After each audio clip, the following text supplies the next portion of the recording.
Yeah, thanks, Jus. Thanks for inviting us. Thanks for I'm happy to be here. I'm really excited to talk to the people who have provided their questions. I'm really excited to get this started.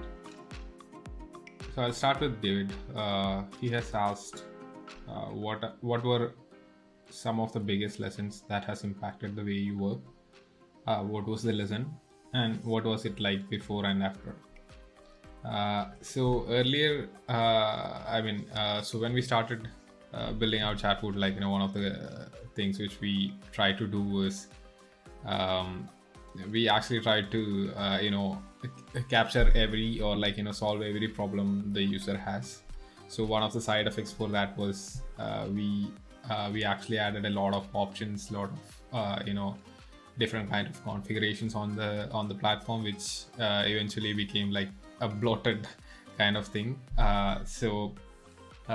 It there was a lot of settings, there was a lot of configurations which user has to do, and which became a mess. So during once we figured out we don't have to solve the entire every each and every problem, we started figuring out what, whenever we hear a problem, we would evaluate that in a sense that how can it actually play out in the entire product, and what are the impacts. And once that's available, once we have that idea in mind, we start building instead of going back and then immediately fixing the problem.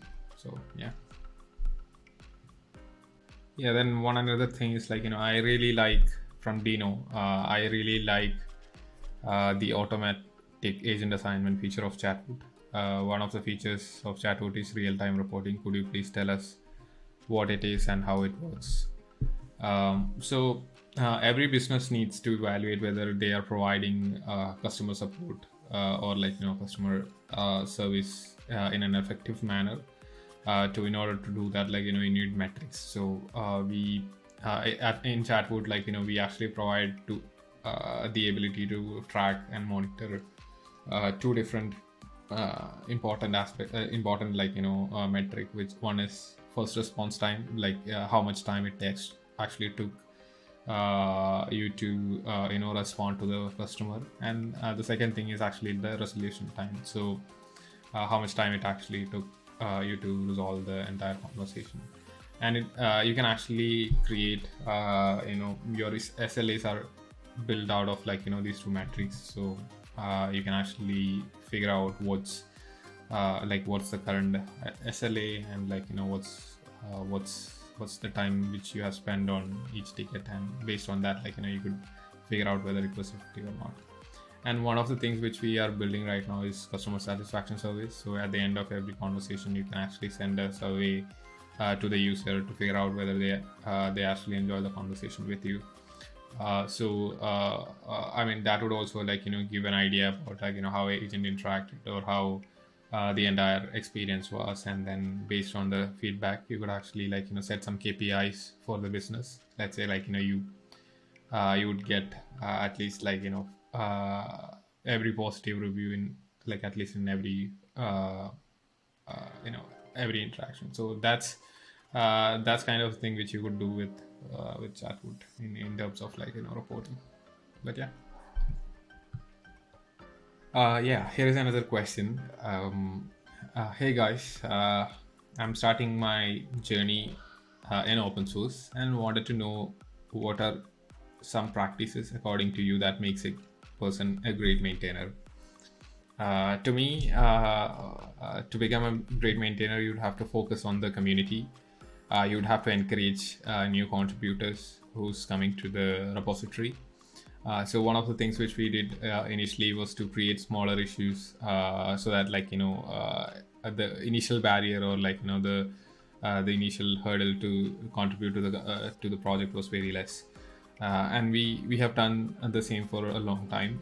So we wanted to be a contributor friendly repository, so that whenever we even encourage people to actually raise a PR to the main repository, even though there might be some work which our people have to do.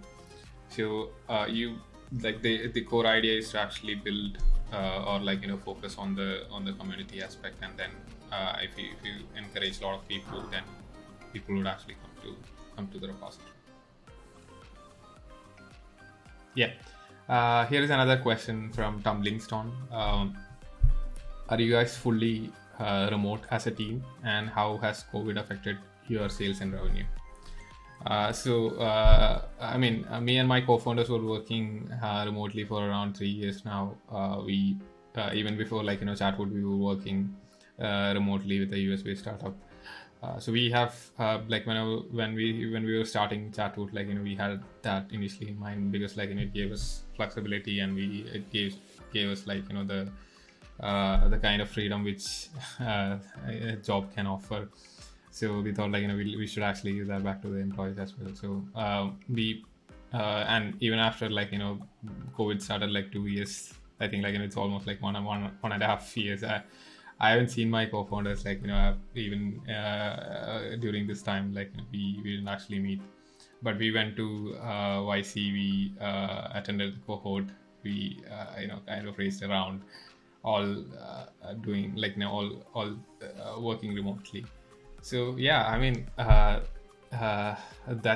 that's just about working on remote, but I guess yeah, I mean in terms of the culture, we are trying to build this as a culture for the entire team, so that we have hired a lot of people from India, as well as trying to expand that to outside India as well. So we wanted to build a remote team from the very beginning.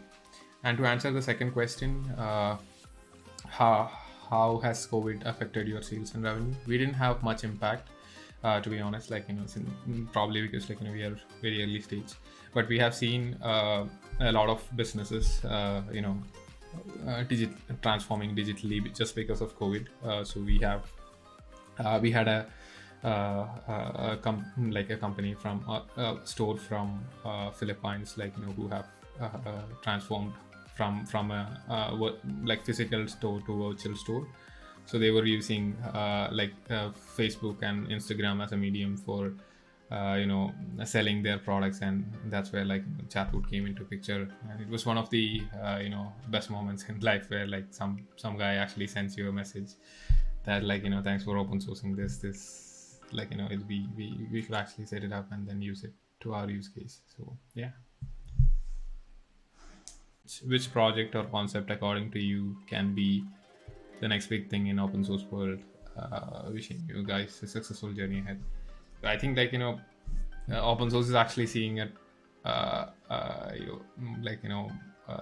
are a lot of there are a lot of projects that's coming to open source. If you look at digital currencies, they are by default, most of them are open source. There are open source business applications that's coming in, and in application space, or business applications, you could actually see Supabase, which is a competitor for Firebase. They're one of the, I think they're one of the promising projects in the sector.